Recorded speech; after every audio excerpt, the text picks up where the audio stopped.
I don't pretend to understand the complete depth of this, but you mentioned mining. Is there really a valid concern here that the actual computing power to support this big infrastructure is somehow beyond our grasp at some point, or how do we deal with that? I think this is a dynamic equilibrium, so it'll continue to change. If you look at this again as a lone baseball season, you're going to have some parts of the season where someone's batting 1,000, and it's not going to last. So it's a self-healing system, I think. Moment you have 50% of the mining happens in China, some other miners will start picking up, and I think in the long run, it's a pretty. I like to believe it's a pretty resilient network. It will have problems, just like the internet. It will have all kinds of problems: regulatory challenges, technical challenges, consumer confidence, all of that. But I think over time, if you look at the fundamental technology, it actually is pretty deterministic. We need a major IT upgrade across all industries.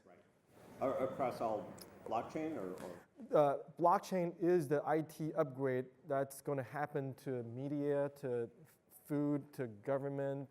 You're not saying blockchain needs an upgrade. You're saying this is the upgrade. This is the upgrade. The IT upgrade is blockchain, is to take advantage of all these servers in your pocket. Right.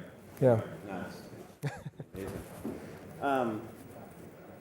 One of the things I remember from the dot-com era before the bust was one of the ways companies got invested is they said, look at all these eyeballs we have, look at all these customers. And in retrospect, at least, that became kind of a cautionary tale. Yeah. That wasn't real. Is there any analogy in what you see today where things are being hyped for kind of the wrong reasons? Absolutely. This is such a great example. I'm glad you brought this up.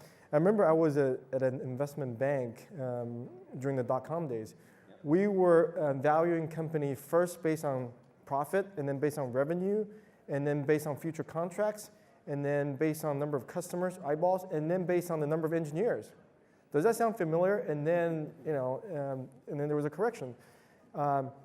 Today, you see some companies being valued based on, first based on, I don't think there's any profit, based on maybe number of users, and then the quality of the team.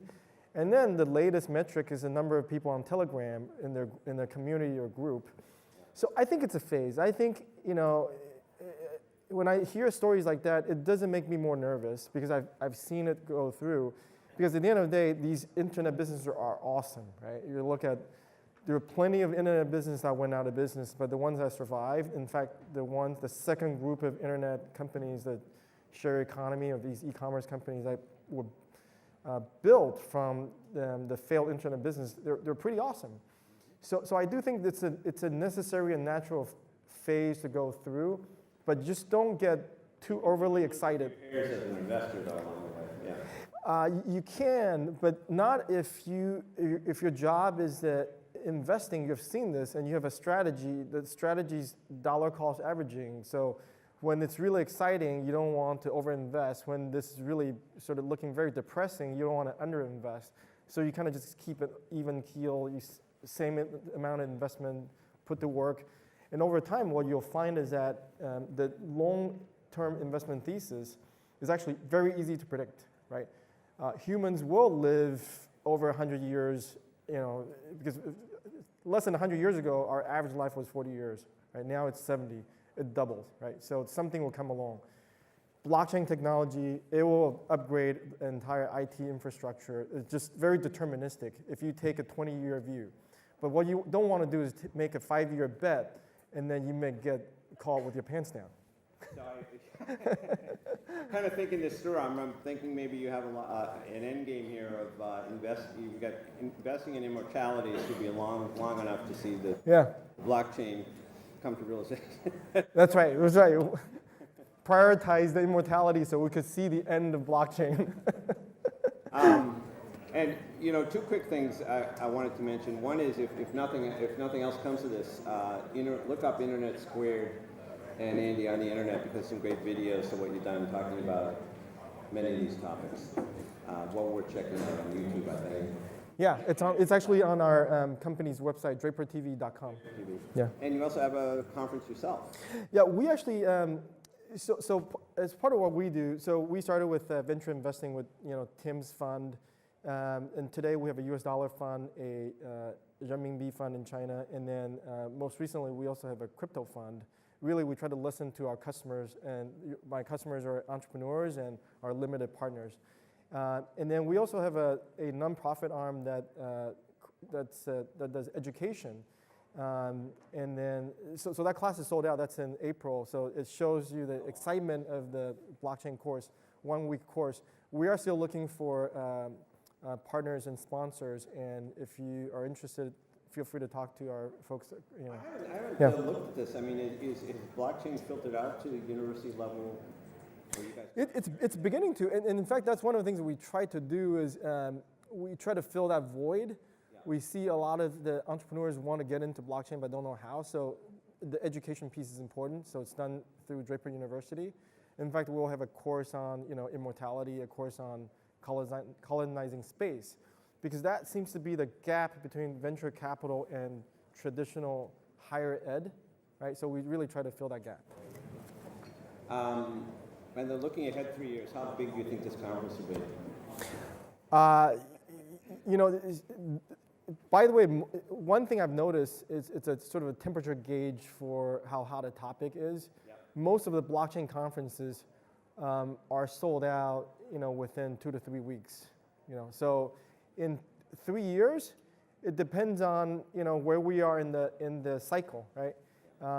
I think this is easily a 1,500, 5,000 people conference. Yeah. I think this is huge. And one of the things that, and I don't know if this is more an urban legend, but I think we touched on the gold rush earlier, the original gold rush, that the story is that the people who made the money were selling the picks and shovels, and they didn't have conferences then, but if they did, they probably would have made money.